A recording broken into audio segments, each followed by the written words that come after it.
সুপ্রভাত, আমার নাম স্নেহা রায়। আমি ক্লাস 4 পড়ি। আমি আজ একটা গল্প বলবো। এ হলো চিকু। চিকু স্কুলে পড়তো। স্কুলে রোজ চিকু হোমওয়ার্ক করে যেত না বলে টিচার তাকে রোজ খুব বকতো। একদিন তার দিদি চিকা পুরো ঘটনাটা শুনে তাকে একটা গল্প বলল। একটা বড় গাছ ছিল, তাতে দুটো পাখির বাচ্চা আর তার মা থাকতো। মা রোজ পাখিগুলোকে উড়তে শেখাতো। ছোট পাখিটা খুব পরিশ্রমী ছিল।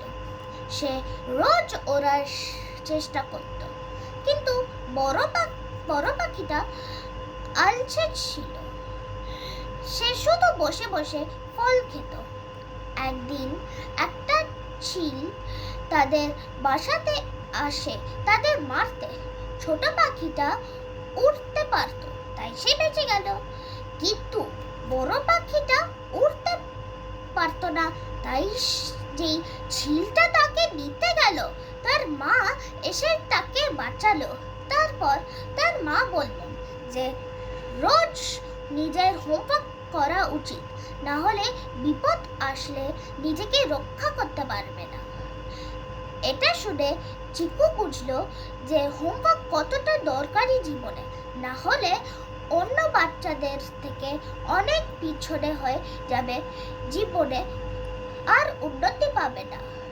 Thank you.